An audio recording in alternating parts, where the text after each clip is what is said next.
La spectroscopie infrarouge. Pour comprendre cela, revenons 35 décennies en arrière, là où tout a commencé. Isaac Newton est le premier à avoir utilisé la spectroscopie infrarouge, et ceci en 1666. Il fait passer les rayons de lumière du soleil à travers un prisme de verre, et peut donc observer les couleurs de l'arc-en-ciel, autrement dit, les couleurs du spectre visible. C'est quoi la spectroscopie infrarouge? Ça a l'air difficile, mais ce ne l'est pas. Voici le spectre électromagnétique que vous connaissez tous. Nous allons nous concentrer sur la région infrarouge.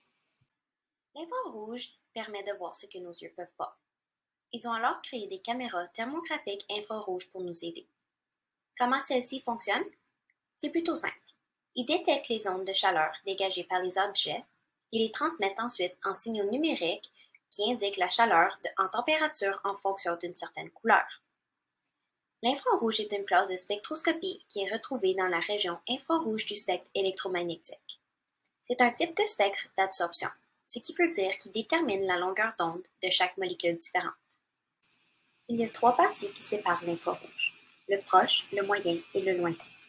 Le proche infrarouge se retrouve après le visible, alors après la lumière rouge. C'est celui qui contient le plus d'énergie et c'est le seul qui permet la télédétection. La télédétection est ce qui étudie et trouve l'information sur la surface de la Terre sans avoir un contact direct avec. L'infrarouge moyen permet d'étudier les vibrations d'une molécule ainsi que les surfaces d'eau. Il est alors bon pour l'agriculture et la végétation. L'infrarouge lointain permet d'étudier la galaxie et la formation des étoiles et mesure l'intensité des rayonnements infrarouges des corps célestes.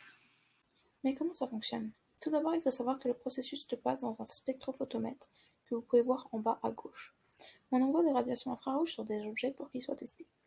La lumière infrarouge va passer à travers la solution pour l'analyser et une partie de cette lumière va être absorbée par la solution.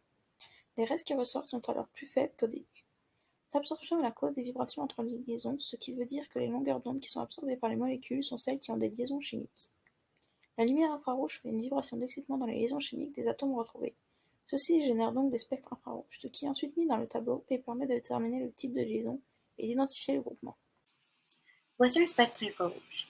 Les courbes sont des baisses de transmittance qui apparaissent lorsqu'il y a une absorption de liaisons chimiques dans la molécule analysée. Il y a 2 différentes zones dans un spectre. La première zone se retrouve à un nombre d'ondes inférieur à 1500. Elle s'appelle l'empreinte digitale et permet d'identifier la molécule. La deuxième zone se retrouve à un nombre d'ondes supérieur à 1500. Elle permet de déterminer les liaisons retrouvées dans les molécules. Mais comment analyser les résultats? Eh bien c'est plutôt simple. Il faut se baser sur la longueur d'onde de nos plus grands pics vers le bas. Par exemple, si celui-ci se situe entre 3200 et 3400, alors nous avons un alcool. Ou encore si elle est entre 1650 et 1740, nous avons un amide. Il suffit juste de suivre le tableau. Analysons le prochain exemple. Comment lit-on ce spectre? Celui-ci représente l'acide éthanoïque. En rouge dans le tableau de résultats, on peut observer la présence d'une double liaison carbone-oxygène.